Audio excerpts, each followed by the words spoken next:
I was sitting all alone in my library chair when I found a book and it gave me a scare. The pages I kept turning, it quite took me in. What was it? Oh, where do I begin? We read the monsters. I read The Monsters Next Door. The monsters.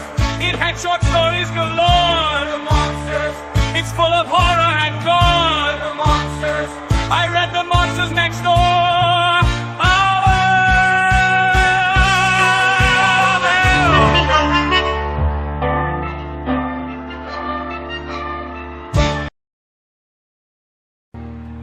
At a cursed crossroads where souls collide, see the Prince of Darkness, see the Prince of Lies, while the world lies sleeping and the moon's aglow. They may meet with the devil, you know. When your heart is quaking and your soul can't rest, open up the pages of the devil you know best. People face their demons as each tale unfolds, but the devil's in the details, and their fate's been sold. Hear their fate's been sold, and they're lost to hell. That's the deal you have to make with the devil you know well.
Once upon a modern time, in a little cul-de-sac, black characters from myth and rhyme decided to come back. They moved into a cuter house, they bought a boat and car, they got a job, they got a spouse, they're ready to go far. This modern life, with all its strife, is wilder than before. You won't forget the day you met the fables next door. You won't forget the day you met the fables next door.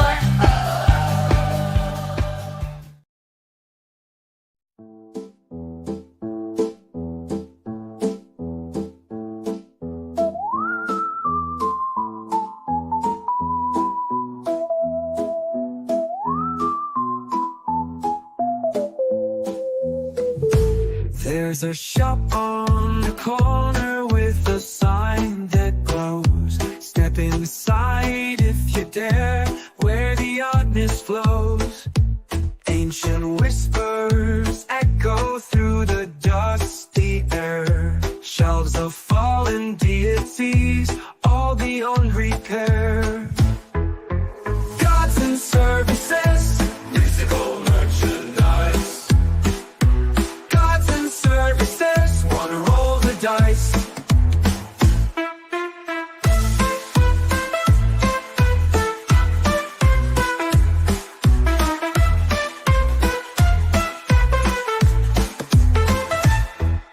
Zeus is in the bargain bin, thunder on the cheap.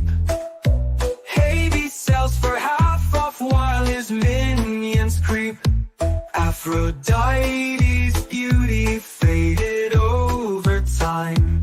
Now she runs the counter in this celestial five and dime. Gods and services, mythical merchandise. Gods and services, wanna roll the dice.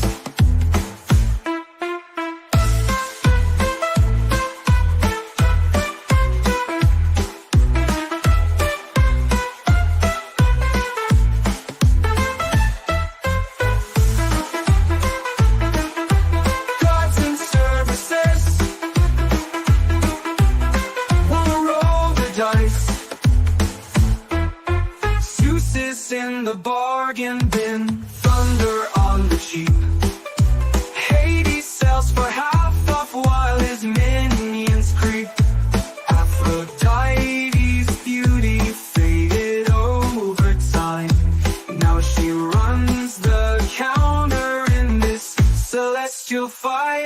dime. Goods and services, physical merchandise. Goods and services, wanna roll the dice.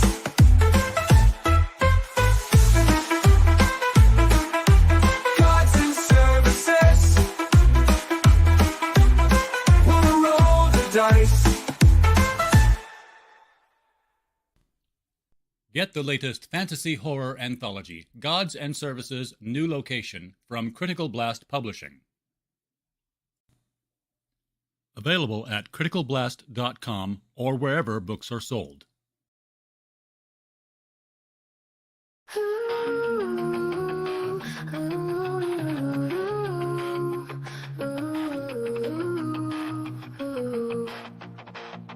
In the dark, they write their tales, spinning the webs with ghostly trails.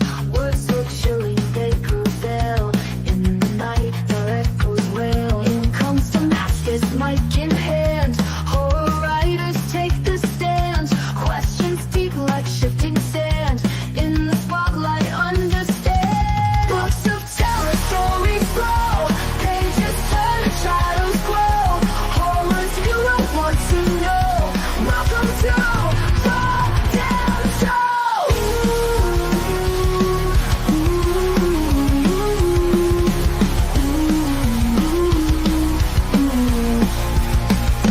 Gothic Scrivener, what's your name? Tell us of your twisted game. How you fill the hearts with shame. Set the horror world aflame. Scripted nightmare, deadly scene. Heaven, hell, no in between. What's the villain's devious scheme? Cloying darkness so serene. Books of terror, stories flow. Pages turn, shadows grow. Horrors you don't want to know. Welcome to the Damn Show!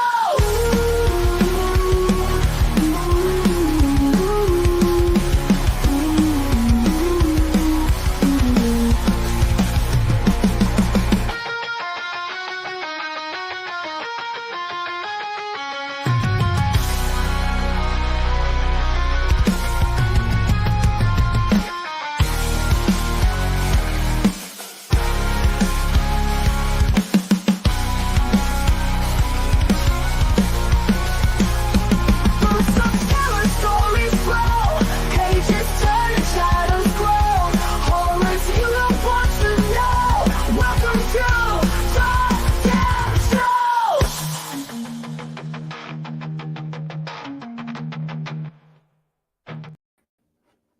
That's right. Good evening, everyone, and welcome to the Damn Show on the Critical Blast podcast. I'm your host, Damascus Mintzmeyer. Our regular host, RJ Cutter, is off on a mission to protect New York from a giant marshmallow man.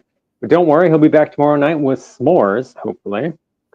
And in the meantime, I'll be interviewing author Andrew K. Clark, whose debut novel, Where Dark Things Grow, the excellent debut novel, Where Dark Things Grow, was released by Cowboy Jamboree Press in September. The next hour, we'll be discussing Appalachian folklore, kilts, Southern Gothic literature, and all the spooky things that go bump in the night. Good evening, Andrew. I would like to thank you for coming on the show. Damascus, thanks for having me. It's good to see you again. Yes, it is. Yeah, for people who don't know, Andrew was previously on a group show with us in July, and it was really fun. And let's remind our viewers who you are with this question. I like to ask everybody at the beginning, who are you, what do you do, and why do you do it? Yeah, so Andrew Clark, I live outside of Asheville, North Carolina. So we've been in the news a lot lately, not in the fun way, but things are getting better here. And thanks to all the people around the country that have supported my community and continue to support my community. We've had rescue teams from New York and Alabama and California, and they've pulled friends of mine out of their homes where their roads were all washed away. So I'm very, very thankful for that. But I grew up here, and my people have been in this area since 1739.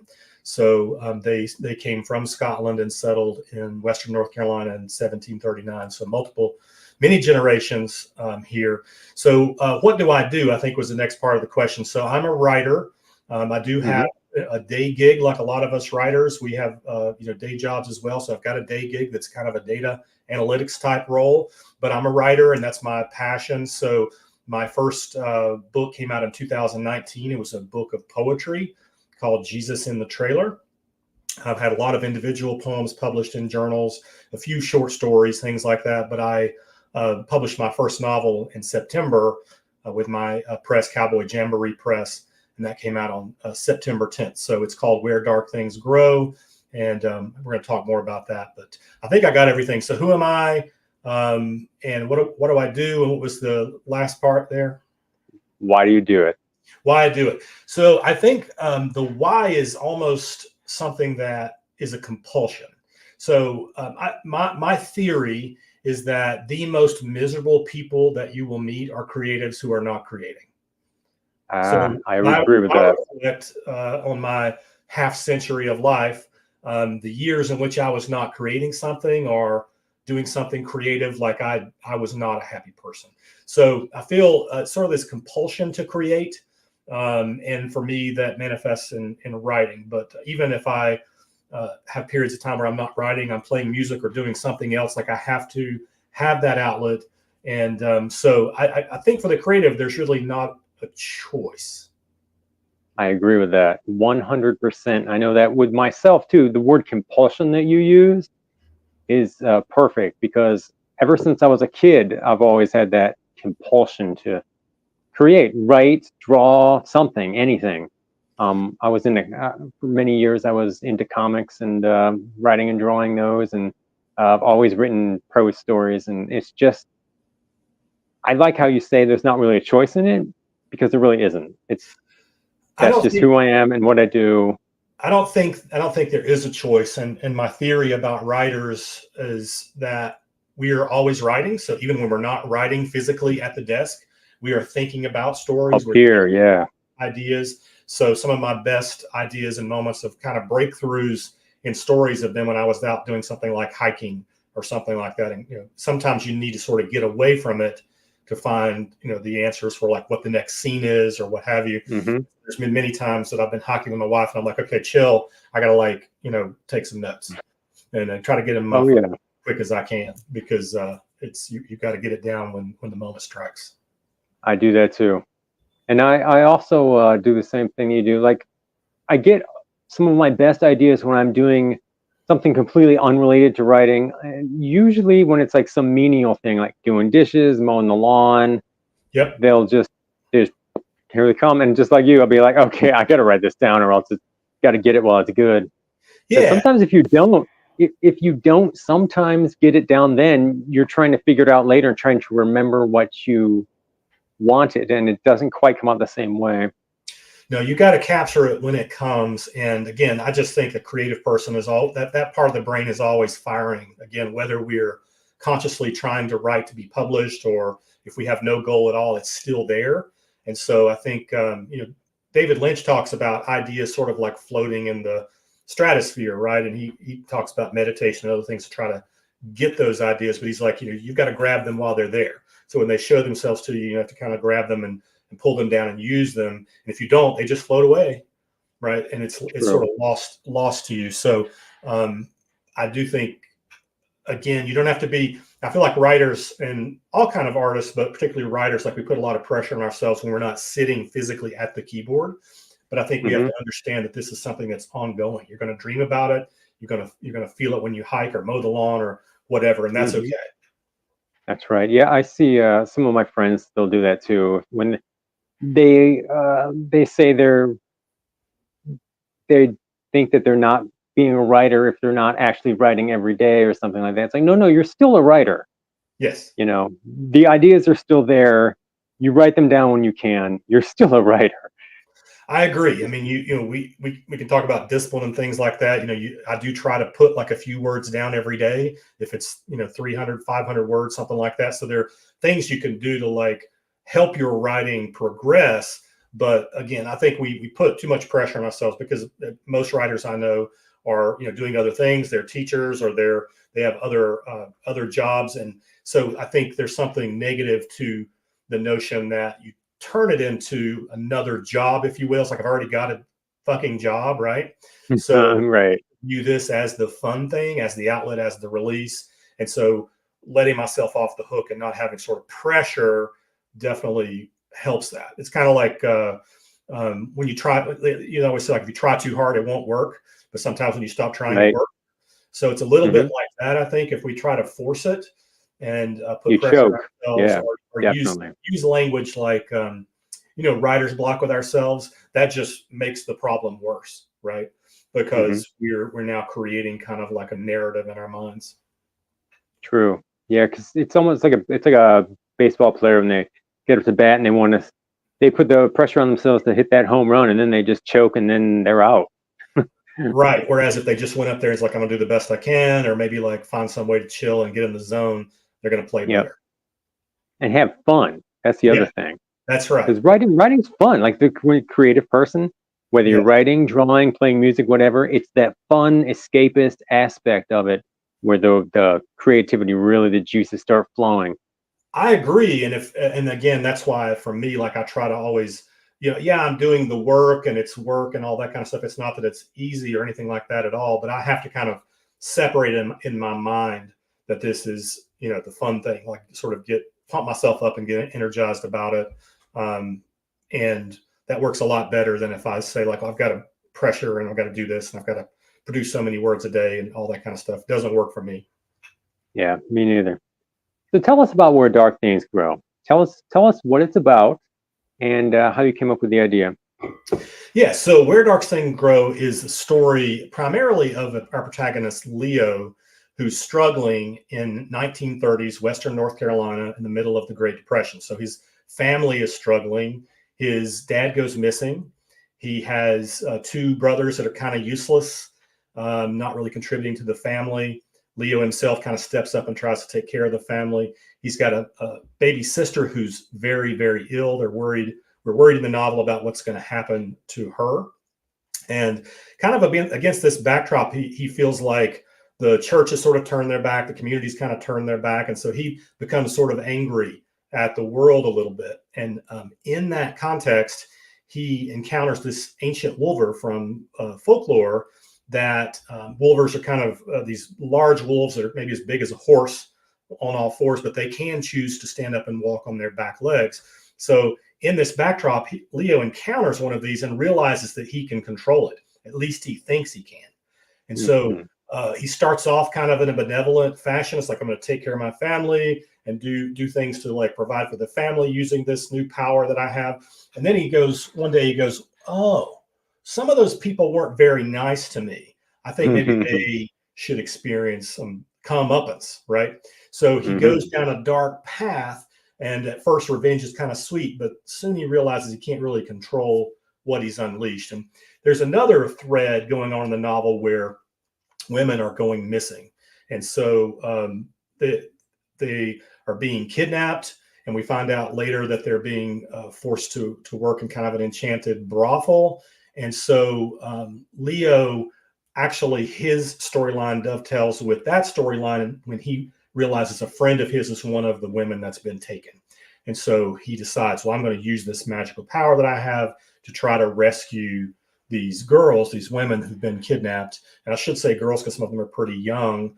And so he gets pulled into that. So he's kind of like out looking for his missing dad, then gets pulled into this other story, and shenanigans happen from there.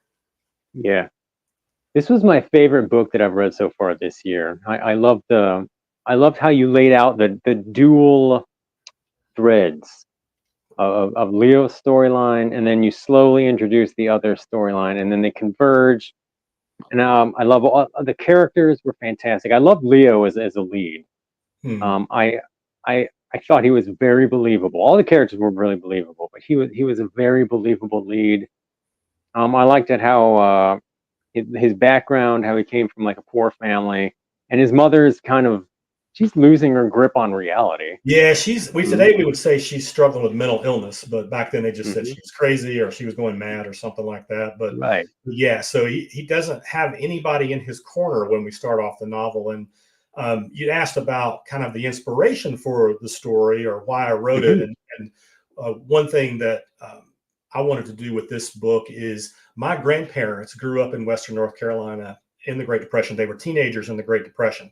So they talked a lot about what it was like for them growing up in that time period. So this started as me just kind of wanting to write a short story, maybe for my kids or something, that would sort of tell what their story was like and in their vernacular, because they had a very unique way of talking. And what you see with like the Appalachian dialect, unfortunately, is that generation had a certain way of speaking. It sort of watered down a little bit with my father's generation, the baby boomer generation, and then further with my generation, my kids. You know, you might listen to them and think, well, they could be from Nebraska or whatever. Like you don't hear some of that sort of Appalachian language that's so beautiful. So this started out as just wanting to tell something about what their lives were like in the Great Depression.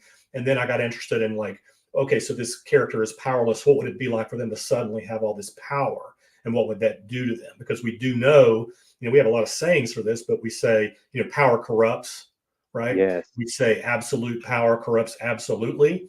And we see that. We see the evidence of that, right? We can see these folks who start off very idealistic in business and then become, you know, billionaires, and all of a sudden, like they're doing things and we're like, what the hell are you doing? Like you sort of lost the thread of who you were as a young person. And so I feel like that's kind of the allegory that's going on in this story. But I do appreciate you saying that about the book. And also, you wrote a fantastic review of it. You brought a lot of things out that other reviewers haven't noticed. And so I really appreciate, you know, you doing that and having me on the show. And again, it means a lot that this book was a big one for you this year.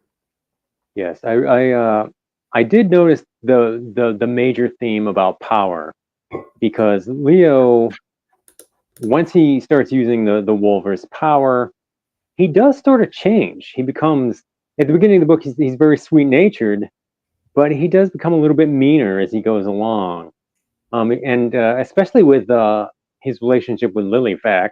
I loved her. She's like the heart of the book to me. She is. She's my favorite character. So Lilyfax is is sort of Leo's. It starts off really kind of like his sidekick. She's sort of a tomboy character in that vernacular. We don't use that word as much anymore, but in the 30s they would definitely call her a tomboy. She likes to be outside doing rough and tumble things. She saves, you know, Leo from getting his ass kicked early in the novel. Yeah. And so she kind of, when we start off the novel, I think Leo is, as to your point, is very sort of kind-hearted and sees the world with a lot of innocence, but he's also a little bit fearful, right? He's got a lot of fear in his life, and he's not that assertive. And so I think Lilyfax is kind of the force that sort of pulls him along in the novel. And then as we get deeper in the novel and Leo starts to go down that darker path, she's kind of the voice of reason, trying to sort of pull him back at several points in the story. And she becomes a little bit fearful after she sees him demonstrate his power too. Right. It's almost like a role reversal, because she starts to become fearless. She becomes a little bit fearful. Yeah, she does. She's trying to understand, like, what is this thing? Is it good? Is it evil? What's happening? And then we see a little bit deeper. She gets a little bit seduced by the Wolver's powers deeper in the story too. So we see like how, again, another idealistic person can be corrupted. She never quite goes down the path that Leo goes down, some of the other characters go down, but she is influenced and sort of like for a moment, kind of like you can almost see in the corner rubbing her hands together. She's a little happy that this power is giving some revenge for her as part of her story arc. And in the same theme is of power, because we've got another character, Ezra. He's one of the other characters. He's a like a youth. Nowadays, I guess we'd call him like a youth minister, I guess. Reverend Ezra?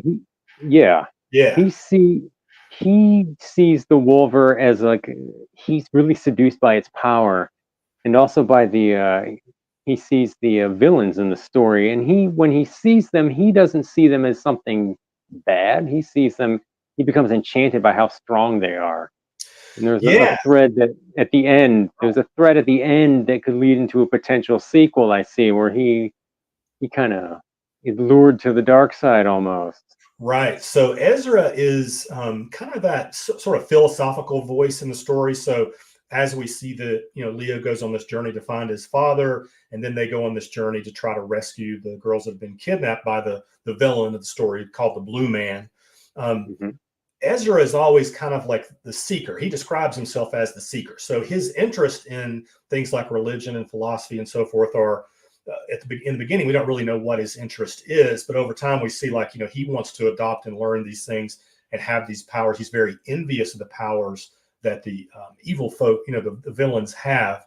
To your point, and the Wolver's kind of the same thing. So he's immediately sort of seduced by these things, and we get the notion that maybe he's trying to find some power in the world, just like Leo. But their stories are a little bit different because Ezra is in fact an orphan. At least we think he's an orphan. He doesn't know if his parents are alive or not, but he's living at an orphanage. So again, another character without any power and typical agency. Even the adults don't take, these kids seriously. They're teenagers. What do they know?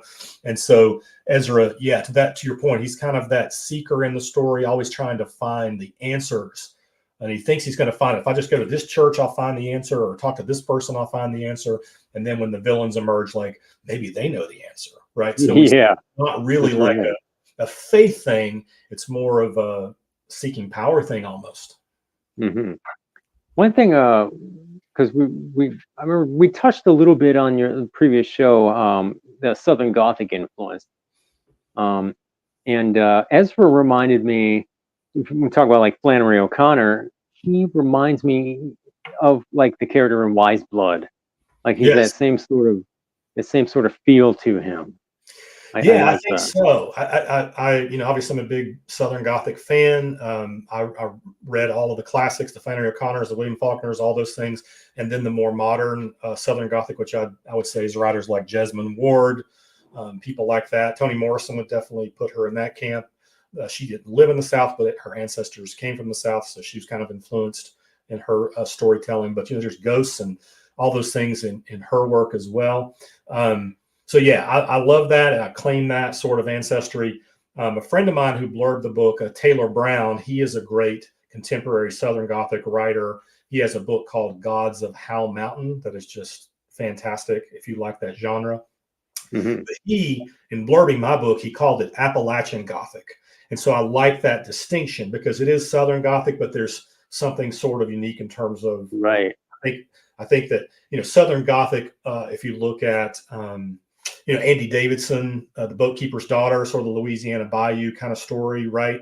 There's something different about those sort of coastal or like marshy swamp water Southern Gothic story versus the Appalachian Gothic. So I really like that he said that, and I agree that's what this book is. Yeah, I would agree. I have a friend named Tony Evans. Let me see, I got one of his books. I got his short story collection right there. He's from Kentucky. He writes a lot of Appalachian style like horror. I actually knew, because of his work, I actually knew in your book when you reference Hollers. Yes. Like I actually knew, I was like, wait, I know what that is, because he calls his Dark Holler Press. Yes. And I'm like, I actually know what this is. Yeah. So, growing up, nobody said hollow. It wasn't a hollow. It was a holler. Right. Yeah. So again, particularly trying to be faithful to that language of my grandparents. So I would say this book is in the voice of my grandparents, the elders of the church that I grew up in, great aunts, great uncles. That's really their voice. So they wouldn't even know what a hollow was. Something could be hollow, like a hollow gourd or something, but that was not the same thing as the holler back in the woods. Right. So I definitely understand what you're saying. There is a very separate distinction between like regular Southern Gothic and Appalachian Gothic. I would absolutely agree with that, because it has its own distinct regional flavor to it. I've also heard just within the past couple weeks, I had a friend link me to some YouTube videos and some articles that there's also something considered Midwest Gothic, which I didn't really know existed. I didn't even know that existed until a few weeks ago. Yeah,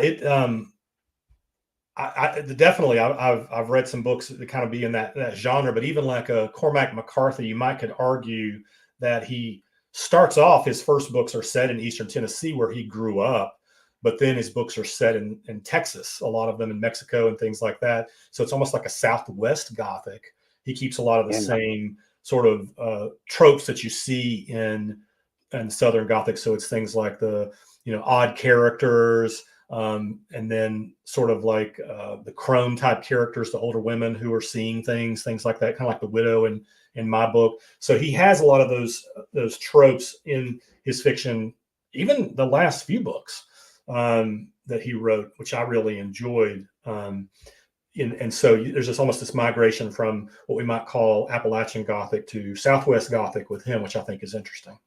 Yeah, I can see that in movies too, like certain horror movies. The two that pop into my head the most, just off the top of my head, would be Near Dark and even John Carpenter's Vampires. Because they get that Southwestern sort of. Yes. I mean, they're vampires, but it's the Southwest. You can still see the old Spanish missions and everything. And I was like, that kind of like Southwestern Gothic. I agree. I think, if you kind of think about maybe this distinction. So with all Southern Gothic, I think there's this, there's kind of this love letter to the landscape, right? The landscape, the place is almost a character in the book. And I don't think that's unique to Southern Gothic literature or Appalachian Gothic literature, because I think, Stephen King's Maine is very real to us. Oh, and yeah. We Lovecraft does that too. As well. So I don't think that's unique to us, but there is something about the way Southerners describe place. And I think when they do it well, we sort of describe the beauty that the South holds, but also we describe the ugliness that's there as well, the racism, misogyny, things like that I try to address in my book, classism, things like that. But with the Appalachian Gothic, I think there's this interesting notion of the mountains being this ancient thing and having like power in and to themselves. And I think that's why that, you can go on YouTube right now and you'll see tons of videos about cryptids in the Appalachian Mountains, supernatural creatures of different kinds. And it gets kind of interwoven with Native American literature, particularly in my area. It's the Cherokee, big influence on all of our lore, kind of is interwoven with Cherokee lore.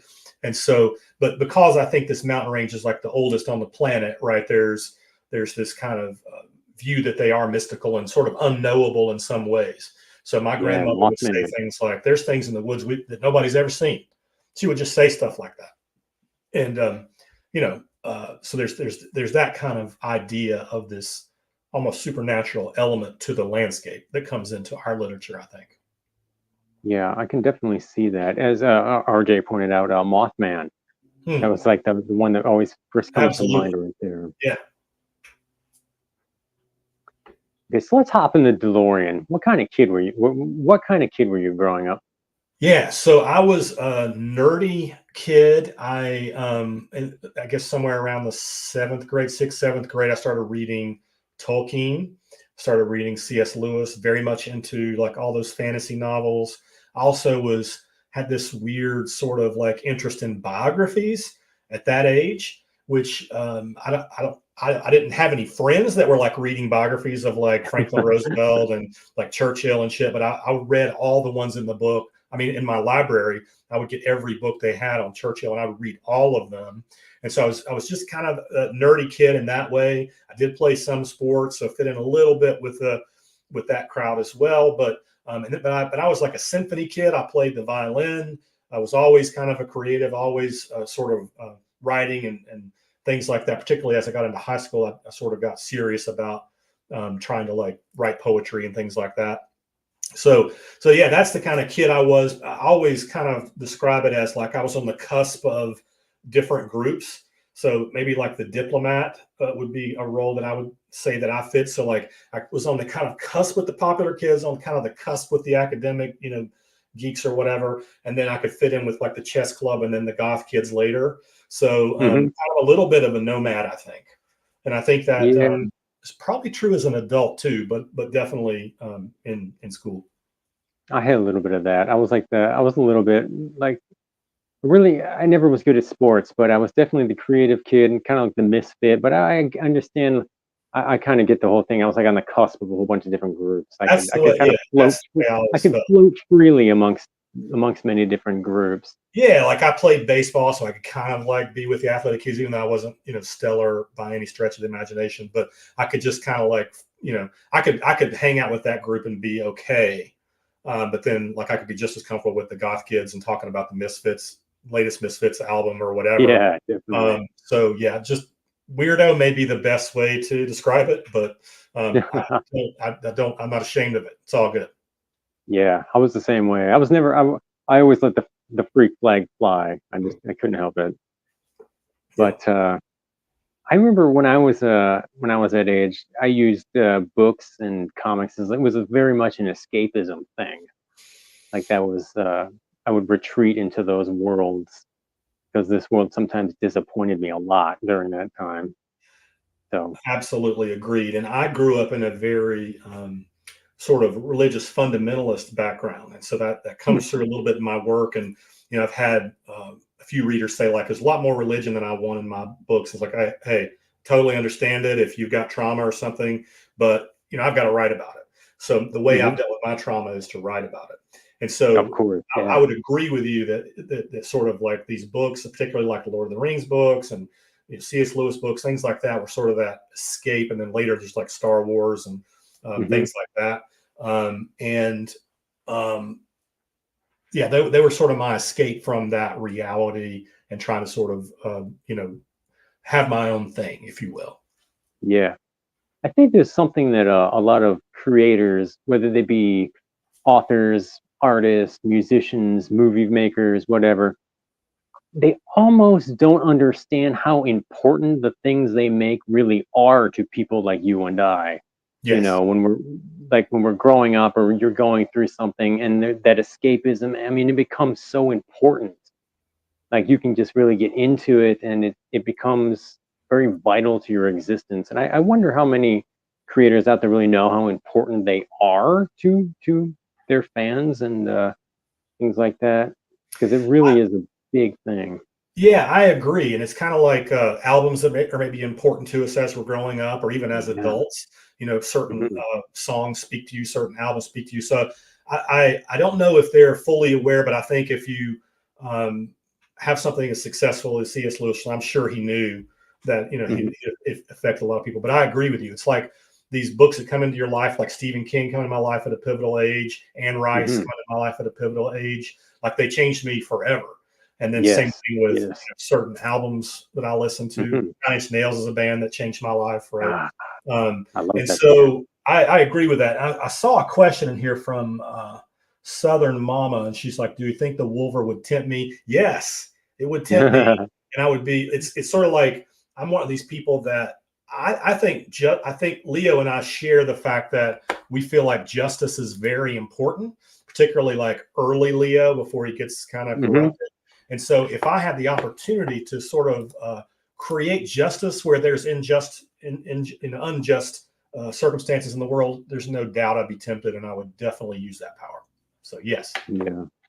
Oh, I'd probably be seduced by it too. Absolutely. Yeah. I mean, who would? Especially at his age. Especially me at his age. Oh, sure, man. Yeah. Yeah. And I probably wouldn't have handled it very well at 16 either. Right. He's 16 when he gets when the novel takes place. He's 16. Yeah, because I had a similar background. I grew up small rural Missouri town. I was raised by my grandmother who didn't have a lot of money, so there was like always that money was always really tight. So yeah, I probably would have been seduced by that. I was like bullied a lot at school. Oh yeah, like during that those period. bullies wouldn't have stood a chance. If we could have pulled the Wolver out of the shadows, they wouldn't have stood a chance. Absolutely. So what specific books had an influence on Where Dark Things Grow? Like specifically, what were you channeling? Yeah, I think there's an amalgamation of a lot of things, but one of the things that happened to me, again, discovering like fantasy in my middle school years, I've always liked the sort of supernatural elements. I love horror movies, all those kind of things. Then I discovered later on kind of like the Southern literature. So reading, the Faulkners, William Faulkner, the Flannery O'Connor, and then in my neck of the woods, Ron Rash, Charles Frazier, two fantastic Southern writers in this area. And then also fell in love later on with magical realism. So writers like Murakami, Gabriel Garcia Marquez, Salman Rushdie, things like that. Although I find Rushdie, his later novels not as accessible, but early novels like Midnight's Children is just a wonderful novel. So what you see with magical realism is you have this kind of blending of fantasy and realistic fiction. So you have hyper realistic setting, you have real world characters with real problems. You know, they're not aliens on another planet, right? They're living in the real world, but magical things happen to them in their real world environment. We see that in horror as well. But, but that kind of attracted me, that sort of idea of magical realism. So I've read like every Murakami novel. I've read, you know, a lot of Kafka, things like that. And so I think I like that sort of mixing and sort of bending of genre, where you have something realistic like a hardscrabble family in the Great Depression, and then like magical shit is happening. Like, to me, that's kind of cool and funky and a little bit different than maybe the story that you're expecting when you hear like a novel set in the Great Depression, 1930s. You're not necessarily expecting something supernatural to happen. So to me, I think I'm kind of this book and sort of my style of writing, some of this amalgamation of a lot of these different things. These great Southern writers who employ these Gothic themes in their work and create these really well-drawn characters that we see change over the course of the novel. And then the supernatural elements of things like fantasy, horror, and then magical realism. So that's kind of like what I love to read. And I like things that subvert expectation. And so to me, just as one way to think about it, when we talk about writers, we talk about plotters and pantsers, right? Right. So the plotter puts everything down on paper as an outline. They follow it, and they, you know, use Save the Cat or something and kind of like make sure all their beats are there in the novel. And I'm not dissing that in any way, but I'm a pantser because I want to be surprised. And I get very bored if I've outlined everything and I try to write to a certain outcome. So what I like is letting the characters sort of, you know, knowing like maybe what the next couple of scenes are, but then seeing how things flesh out. And when the characters surprise me, that's exciting. So I don't know if that's a long-winded way to answer your question, but I think that my inspirations are varied, and I try to bring lots of different things together in my stories. Yeah, I'm actually, there's several things I want to comment about that in that answer. I myself, I'm like a plotter pantser combo. Like the overall big picture, like I usually know the major beats. How I get to those beats, it can end up any way. Like I can go any direction to get there. That's a really good point, because I think any pantser, as they get deeper into the story, becomes more of a plotter, right? We've got to hold shit together. We've got to make sure that if the character is acting a certain way, you know, at the 3/4 mark of the novel, if that's consistent all the way back through. And that requires, I think frankly, pantsers do a lot more rewrites. But I think we are all a combination of it's just a question of when.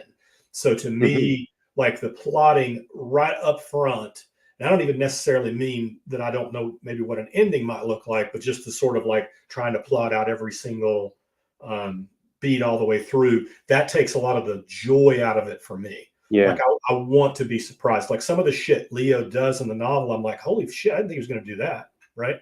And so those are again, when we started out, we talked about trying to make it fun and exciting. That's what makes it exciting for me. I think the spontaneity. If you are writing and you feel that sense of joy and excitement in your story, then your reader will feel it. Right. Definitely. I agree with that. One of my professors of writing said, if you're bored, damn sure your reader's going to be bored. So if you've got a chapter that bores you, like it needs to fucking go. Like just get rid of it, right? So, so that's one way I think we kind of like keep that excitement.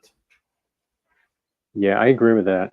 And also the because the spontaneity of it. Because sometimes, and even some of my friends will do this. They'll write like the big, like the Bibles for their stories. You know, they'll put all their energy into that. Like, you know, they're writing out the setting, how the world building works, everything. And they, some people that have big notebooks filled with this stuff, and I'm all like, I mean, that's cool and everything. There's just so much detail in that, but for me personally, that would suck all the spontaneity and put it into that instead of in the actual story, which doesn't quite work. Yeah, and I think if you are writing fantasy, right, there is a great deal of world building that needs to take place. So I can understand doing that. And I've had like one of my professors would recommend, writing like the complete backstory of the characters, even if they're minor characters, like how they grew up, what they ate, what they did, like, and part of that was just to get to know them better. You don't necessarily reveal all those details in the novel because they don't necessarily fit the novel, but you having that deeper understanding will help you understand, help you kind of clarify what this character would do given this situation. So I think there's some value in that, but definitely with fantasy writers, I think there's a lot more of that going on in the background because they've got to get it straight in their head, what the rules are of this new world that they're creating, right? Yeah. Southern Mama has a good question here. It's was Lilyfax shaped by someone you knew as a teen? Yeah, so Lilyfax is probably like a lot of different people that I knew growing up, but I have 4 sisters, and so there's a little bit of my sisters in her, and also my wife. My wife was sort of the tomboy kind of person in high school, but still managed to be like popular and all that kind of stuff. But so there's a little bit of my wife in Lilyfax for sure. Oh, that's cool. Yeah, I like that. I kind of like the tough girl. Like I like Lilyfax because she was like the tough girl. Yeah, like someone would be she wasn't a damsel in distress. Let's put it that she's way. definitely not a damsel in distress. Even when she experiences trauma in the novel, like she recovers quicker than a Leo would, and than any of the other, I think, male characters would. Like she's more resilient for sure. And I love that imagery you created with the women when they're kidnapped and they're trapped in this amber stasis in the trees. Yes. That's oh man, that's like haunting and chilling at the same time. Yeah. People have asked me about that. Like, was there like a specific inspiration? And I would say it's probably seeing some art or something that portrayed, women in trees. And sometimes you'll see that, and it's this sort of beautiful thing. And one of the things that I think is always interesting is when you have this thing in the world that is normally construed as very beautiful, that is acting in an evil way or being used in an evil way. So to me, like the trees are like these wonderful things that give us oxygen. They're beautiful. Like people drive from all over the country to my part of the world to watch the leaves change colors, right? In the fall, Blue Ridge Parkway, Great Smoky Mountains, all that kind of stuff. But it's fun to sort of take something like that we all admire and we just go out. I can go outside and just sit and look up in the trees and listen to the bird song. And like, I can just, that's like my Zen. But what if those were evil? So in my book, it was fun to kind of play with the trees playing a role in this sort of evil being perpetrated by the Blue Man. Yeah.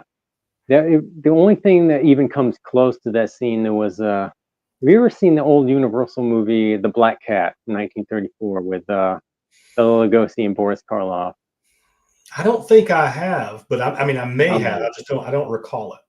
You would like that one. There's like Boris Karloff. He's like this. He's like a satanic cult leader who lives on this mansion he built on this battlefield. But he kidnapped like Bela Lugosi's daughter his wife, and he keeps them in the basement in like these like stasis fields. Oh man, it's just insane. You'd like that movie. Oh, I would love. Yeah, it's got the same sort of. But we see a lot of things sort of similar in terms of like vines being used to hold things like that. I just had never seen. Again, when you see portrayed in art the sort of female character or even men in trees, Tolkien kind of flirts with that with the Ents and so forth. But it's never like an evil thing. It's more like a beautiful thing. So this oneness with nature or something like that. And so I wanted to do it in an evil way, or had it, the trees are basically imprisoning these women. They're not doing it themselves. We understand that another, like the Blue Man again, is sort of affecting this, but they're being held in this, as you said, like an amber stasis inside the trees. And I thought that's kind of when I was writing it, I was kind of excited when I came across the ideas. Like I didn't know that I had seen explicitly like the tree being like an evil thing. Mm-hmm. All right. So we're getting close to the end of the show. Now we've got my favorite part of the show, Okay. which is the lightning round of nerd questions. I love it. This is like, imagine like free word association. Like I ask a question, first thing pops in your mind, blurt it out. I'll do my best. Okay. All-time favorite movie. All-time favorite movie. I'm going to give two. I'm going to say One Flew Over the Cuckoo's Nest is one of my favorite films. And also, I'd say my favorite horror film of the last decade is The Witch.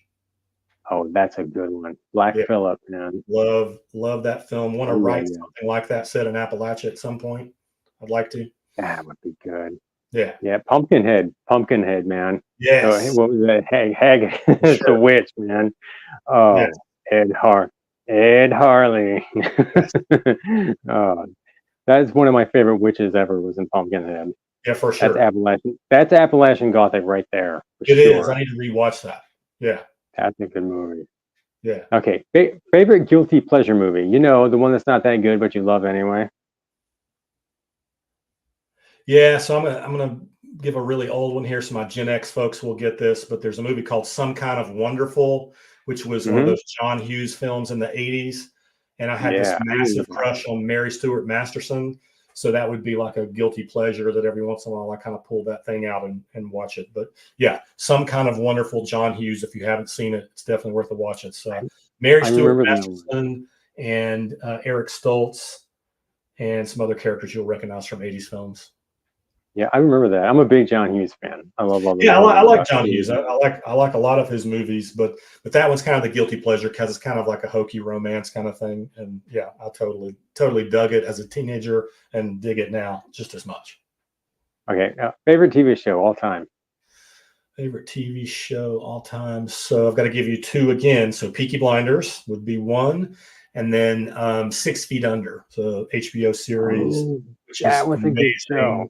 By the family in the funeral home business, and the ghosts come around, all kind of cool stuff. So I would say that TV show is a classic magical realism show, right? So again, you kind of see a pattern here in what I like. All right, 5 favorite musical performers. 5 favorite musical performers. Okay, so Prince, Nine Inch Nails, Leonard Cohen, probably the Rolling Stones. Miles Davis. Cool. Yeah. I'm a huge Nine Inch Nails fan myself. Oh yeah, I've seen them live a couple times. Just I love all of his. For writers, I think Trent Reznor has the best sort of like ambient soundtracks. Are great for writing because there's no lyrics. Oh yeah. I can listen to music when I write as long as there's no lyrics. Right. Me too. So Trent Reznor's soundtracks are just unbelievably great for that. So and his lyrics are, his lyrics are usually fantastic too. Oh, they are. No, I love those. Just not when I'm writing. Yeah, I'm trying to psych myself to get ready to write. I can listen to Nine Inch Nails on a hike or something, but when I'm writing, no lyrics. All right. Favorite food. Favorite food. Well, I mean, stone ground, slow cooked grits are a staple of my diet, and famous for that on Threads and other places. But yeah, you can put lots of different foods with that. A lot of people like shrimp and grits. I would like pan-seared scallops and grits.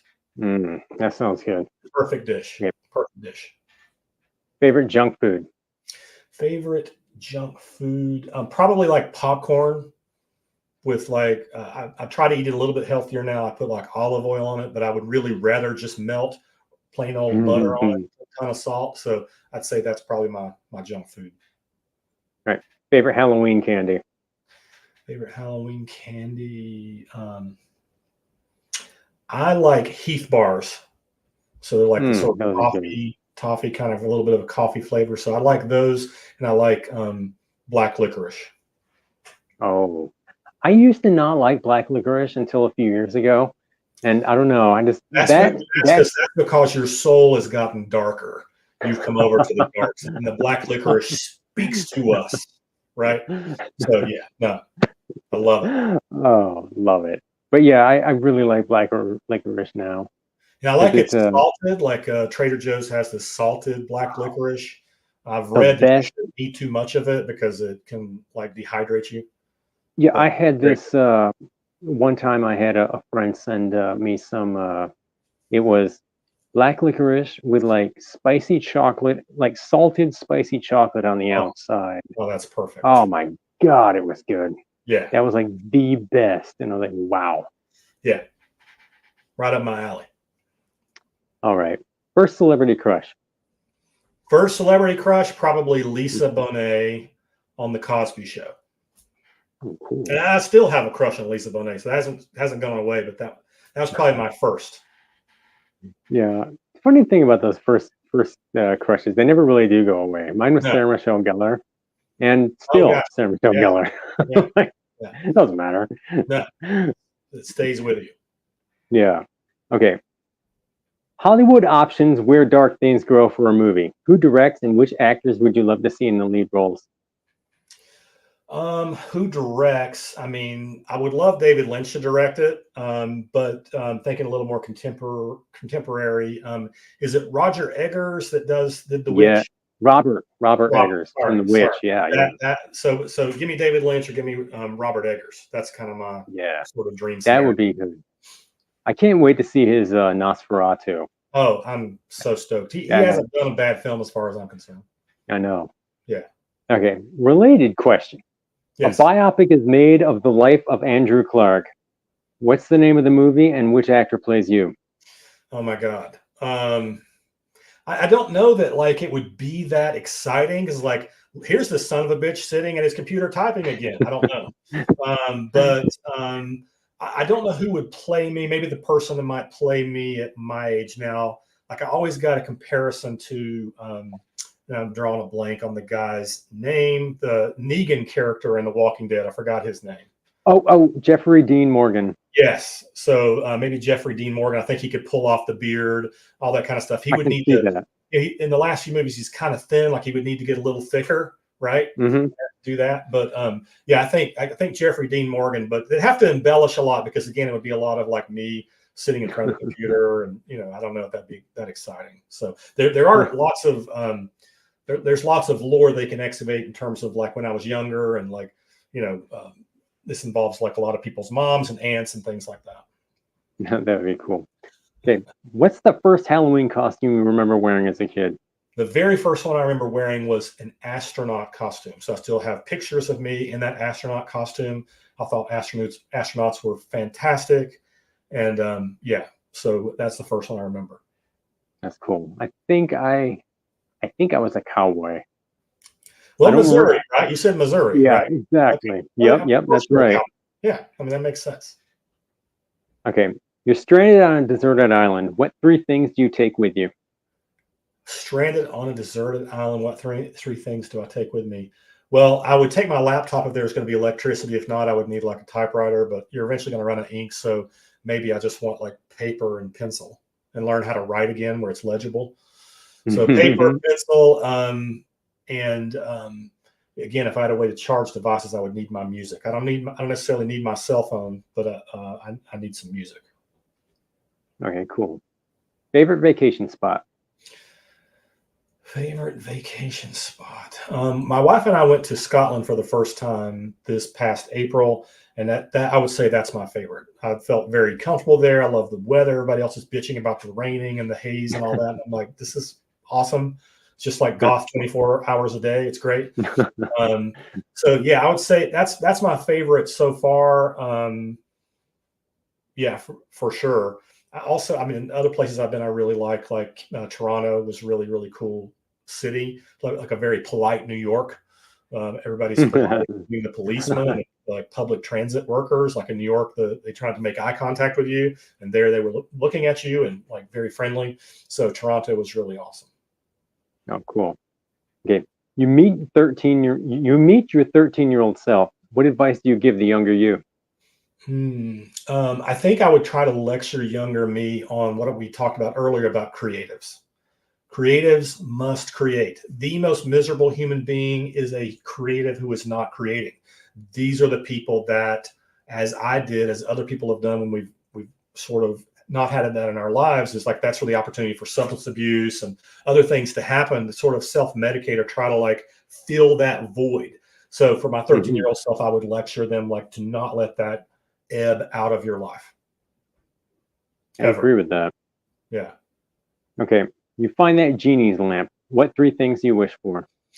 Oh, the genie's lamp. Oh, well, I mean, I've got to use the genie's lamp to become independently wealthy so that I don't have to work so I can write more. So I probably would use one of the wishes for that. I don't know, like one dream I have is like if my books became madly successful and Robert Eggers calls and makes a movie or something like that, is building someplace that would be like a writer's retreat, deep in the woods in Appalachia, somewhere high on the mountain. So I probably do want to do something like that, where it's kind of a writer's retreat, getaway, whatever kind of thing. Third one, I mean, I should say something nice like, world peace or some shit, but that's probably not what I would do.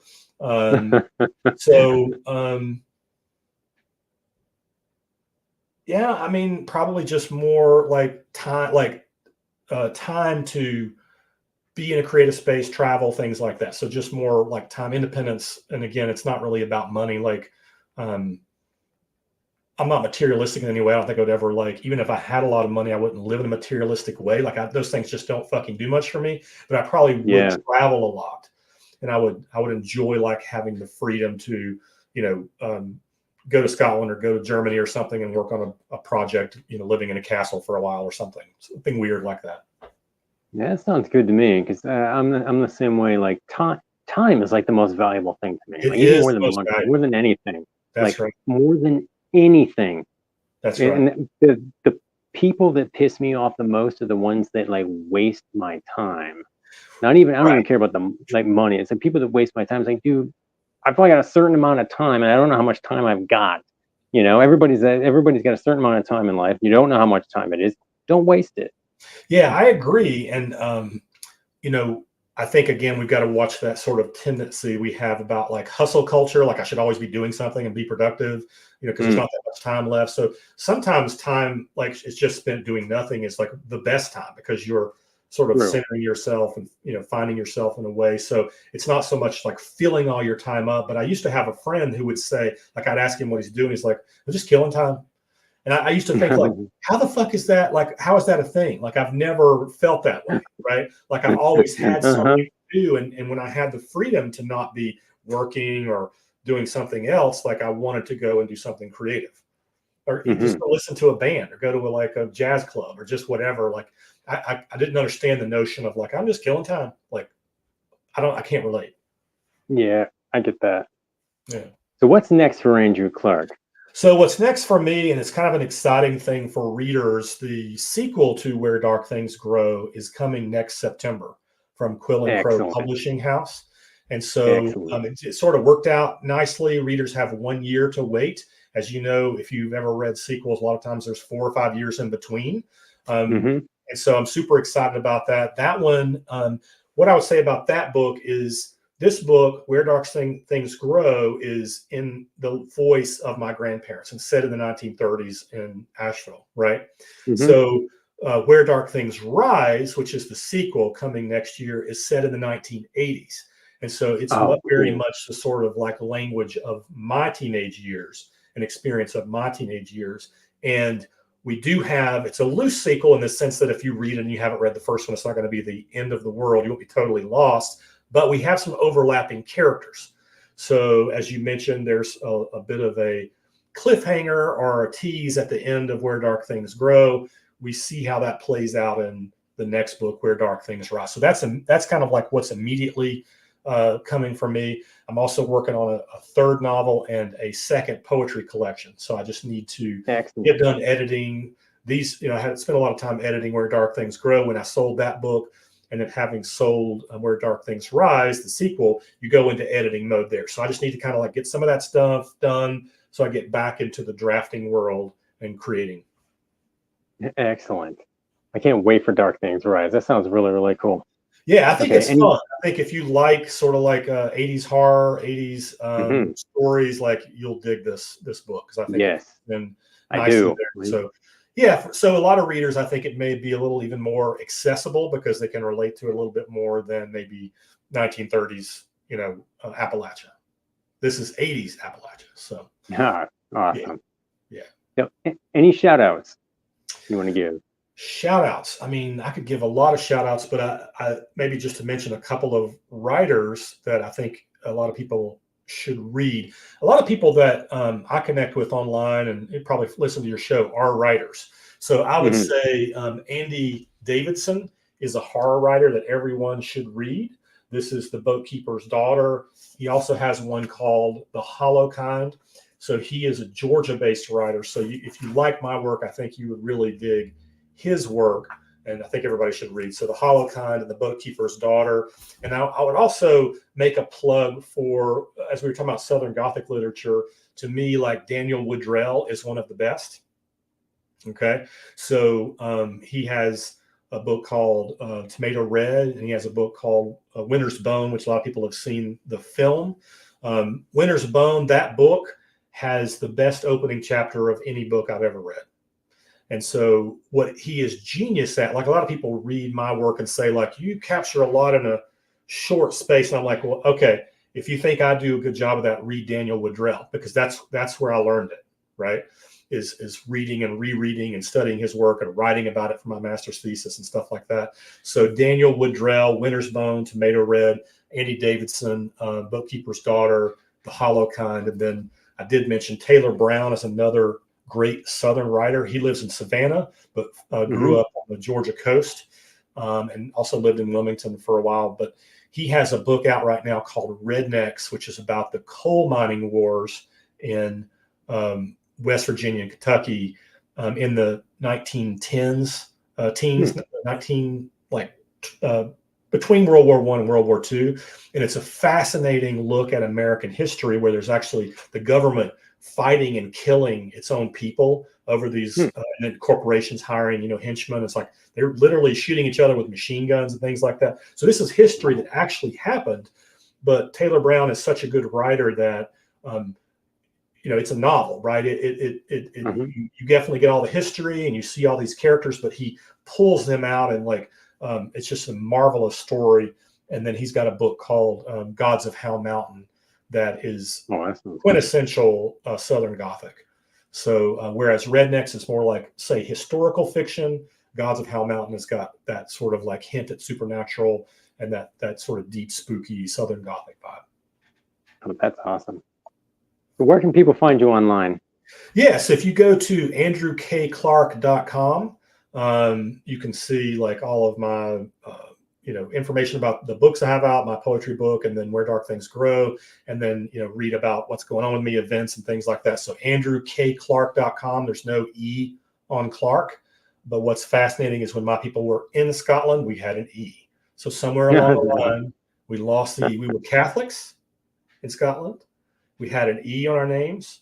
Then somehow we get here, lose the E, and all become Protestant. So I don't know what the hell happened. Something happened. Can I give one other shout out? Just in time for like spooky season, a friend of mine from Western North Carolina, as we talked about, the hurricane displaced a lot of people. He's not in his home. He's having to live in Charlotte right now. Trees fell on his home. There was a mudslide on his road. But a guy named David Allen Voiles has a book called Edgar, which is, if you like Edgar Allan Poe, this is a retelling or kind of like a spin that suggests like, what if a lot of Edgar Allan Poe's tales came from events that happened to him when he was 15. So it's very cool. If you know the Edgar Allan Poe stories, you'll really like the sort of connections that he makes, but he has sort of a unique spin on what happens to Edgar when he's 15 that, like, even if you don't know the stories, like a couple of them I didn't recognize the stories, but I was still engrossed in the narrative. But David Allen Voiles, Edgar is the name of that book. But a great Western North Carolina writer. It would be a big help if folks supported his work because, again, he and his family are displaced due to the hurricane. That sounds like a really good plug. Yeah, it's fun. All right. Well, I want to thank you for being a guest tonight, Andrew. This has been really, really fun talking to you. And I look forward to having you on again when the sequel comes out next Wonderful. year. Definitely want you back on. And I want to read it and review it too. Thank you. That'd be wonderful. And again, Damascus, thank you for having me on the show. You did an amazing job with the review you wrote, Where Dark Things Grow. It means a lot. As you know, being a writer, reviews are important, but it's really nice when you see someone really take a close look at it and pull out things that a lot of reviewers and readers don't necessarily catch. So I really appreciated your close read and then, fleshing that out for your review. Thank you. Really moving. I appreciate that. Right. And don't forget, everyone, head over to Amazon and check out Where Dark Things Grow. And if you enjoyed tonight's show, like, share, subscribe to Critical Blast on YouTube. And that's all I got to say, because the damn show is done. Thank you.